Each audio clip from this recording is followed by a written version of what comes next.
제가 7월에 여기서 백일기도 감상담을 하고 한 4개월 만인데요. 되게 반가우시죠? 네, 감사합니다. 저는 떨려 죽겠어요. 아, 어, 저희 교무님은 여기 앞집에 있는 화동주유소하고 SD 렌트카 관리하시는 언제나 불철주야 애쓰시는 이정원 교무님이시고요.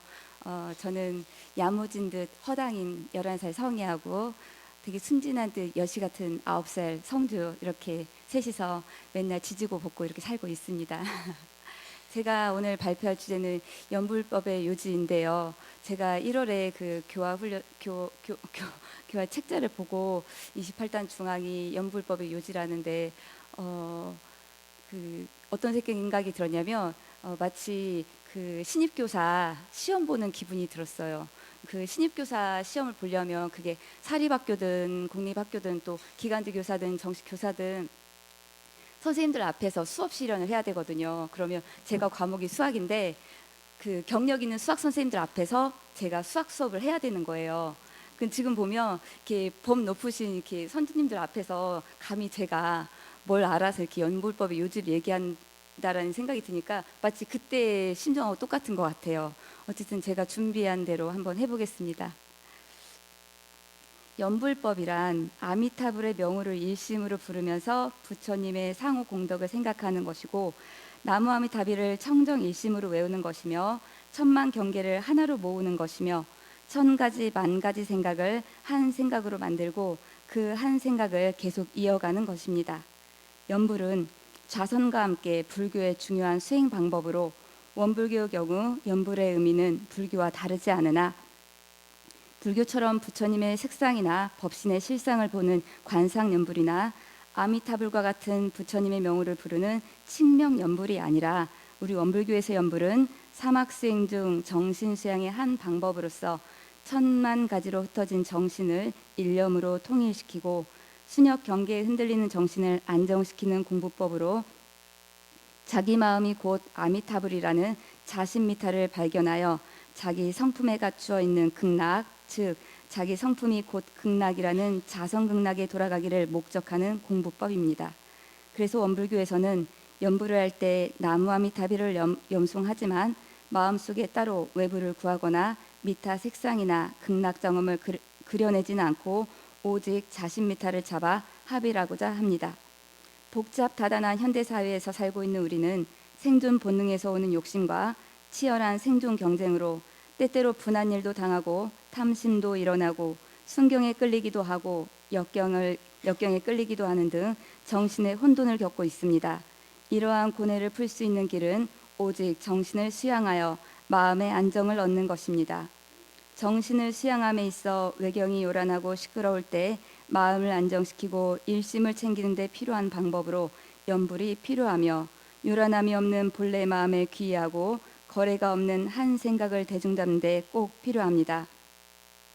이 연불의 방법에는 몸의 자세, 음성, 정신 등에 관련한 7가지가 있는데, 그 내용은 정전 연불법에 아주 구체적이고 자세하게 나와 있어 따로 이야기하지 않겠습니다.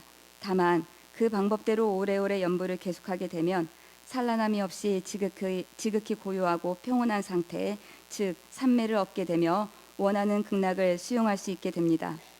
연불의 공덕으로는 10가지를 말할 수 있는데, 경거망동하는 일이 차차 없어지고 육군 동작의 순서를 얻게 되며 병고가 감소되고 얼굴이 윤활하여집니다. 또한 기억력이 좋아지고 인내력이 생겨나게 되며 착심도 없어지고 사심이 정심으로 변하게 됩니다. 그리고 자성의 해강이 나타나게 되고 극락을 수용하게 되며 생사의 자유를 얻게 됩니다. 쉽고 간단하게 말하면 연불의 공덕은 몸도 마음도 예뻐지고 건강해지고 머리도 좋아지고 영생도 행복해진다는 뜻인 것 같습니다. 제가 준비한 내용은 이런데요.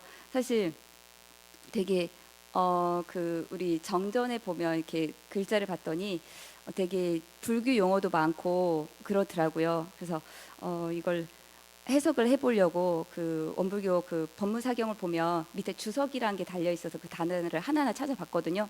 연불법에 34개의 주석이 달려 있더라고요. 꽤 많은 편인데 그걸 일일이 해석하기에는 시간이 많은 것 같아서 그냥 제가 풀어서 한번 써봤고요. 제가 이 연불법을 1월에 보고 제가 11월에 발표니까 어떻게 연불법을 제가 올해 잘 연마를 해서 내가 이 경강 발표를 할 때는 뭔가 연불의 공덕을 직접 체험한 걸 경험을 얘기를 해봐야 되겠다라는 생각을 가지고 예전에 이론 상서문 하루에 10독씩 하던 게 생각이 나서 올해는 연불을 아침 저녁 이렇게 출퇴근 시간에 한 108독 해봐야 되겠다라는 다짐을 하고 108염주도 일부러 사서 손목에 걸고 아침에 출퇴근할 때 이렇게 해봤습니다. 근데 사실 저는 아무것도 못 느꼈는데요. 어느 날 이제 운전하고 길을 가다가 길거리에 이렇게 로드킬드에서 죽어 있는 이렇게 동물을 보고 뒷자리에 타 있는 저희 딸 성희가 나무아미타불 이러는 거예요. 얘가 이걸 아나? 라는 생각을 했어요. 근데 집에서 이제 여름에 모기를 이렇게 딱 잡으면서 나무아미타불 또 그러는 거예요. 그래서 성희한테 물어봤어요. 성희야, 너 그게 무슨 말인지 알아? 라고 했더니 죽어서 좋은 곳으로 가라고 그렇게 얘기를 하더라고요. 누가 그거 알려줬어? 그랬더니 아빠가 알려줬어. 벌레 같은 거 죽으면 그냥 가지 말고 나무아미타불 해야 쟤도 이제 다음 생에 좋게 태어난다고 얘기를 하더라고. 이렇게 대답을 하는 거예요. 그 순간 저는 이제 머리를 한 대 딱 맞는 기분이었어요. 저는 마치 숙제하는 기분으로 나무아미타불을 하루에 몇 번 해야 되겠다 이렇게 마음만 먹고 아무 감정 없이 이렇게 진심이 들어가지 않은 그냥 입으로만 하는 이렇게 염송을 했던 거죠. 근데 저희 딸 11살 먹은 저희 딸은 나무아미타불의 진정한 의미는 모르더라도 그 아버지가 알려줬던 그 좋은 곳으로 가라고 하는 그 순수한 믿음 그리고 그 진실된 마음으로 그걸 했기 때문에 저런 마음으로 나무아미타불 연불을 해야만 저게 정말 연불의 공덕으로 이루어지는 게 아닌가라는 생각을 새삼 저희 딸을 보면서 배우게 되었습니다. 그러면서 이제 그 우리 대종경에 나와 있는 그 변이푼 13중의 말씀도 있잖아요. 그 무식한 집신장사가 그 즉심시불이라는 주문을 집신세벌이라고 이렇게 하는 줄 알고 여러 해 동안 집신세벌 하고 다니다가 어느 날 정신 들어서 보니까 그게 마음이고 부처 이제 깨달았다는 그 법문 말씀이요. 그 말씀이 떠오르면서 나는 지금까지 공부를 정말 헛공부를 했구나. 뭔가 진심이 담기고 마음을 담는 이런 공부가 아니라 그 초등학교 저학년 때 국어 선생님이 하루에 이 문장 10번씩 써와 하면은 그냥 아무 생각 없이 아무 의미 없이 썼던 것처럼 의미도 없이 그냥 입으로만 하는 공부를 계속했구나라는 생각을 하면서 대종사님께서 이렇게 좋은 법을 알려주고 사실 그 연불법 그 하는 방법을 보면 그 7번째 이런 말도 나오거든요. 일념의 대중이 없이 입으로만 하면 별 효과가 없을지나 소리 없는 연불이라도 일념의 대중이 있고 보면 곧 삼매를 증득하리라 라고 이렇게 직접적으로 설명도 해주셨는데 저는 이런 건 다 무시하고 그냥 제 마음대로 해석하고 제 마음대로 결론 내서 제 마음대로 공부를 했던 거죠. 그래서 다시 반성하는 마음을 갖고 앞으로는 이 대종사님의 좋은 법을 바르게 알고 바르게 행하는 바른 공부인이 되겠다는 다짐을 하면서 경강을 마치겠습니다. 앞으로 잘 지켜봐 주십시오. 감사합니다. 속 깊은 공부하고 있는 우리 강혜영 정수님께 다시 한번 격려의 박수 부탁드립니다.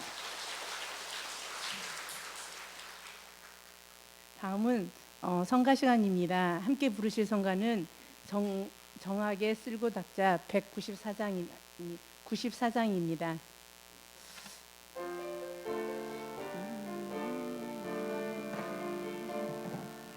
정하게 쓸고 닦자 오르지 우리 도량 따라서 더욱 맑은 이 마음이 하루 도량을 쓸자 지발을 닦자 따라서 더욱 맑아지는 이 마음이 물떠 정정한 도량에 폭력이 솟아나고 정결한 지발에 불운이 내리신다 도량을 쓸자 지발을 닦자 따라서 더욱 맑아지는 이 마음이 불떠 설법 말씀 받들겠습니다. 오늘은 복에 대하여 강란제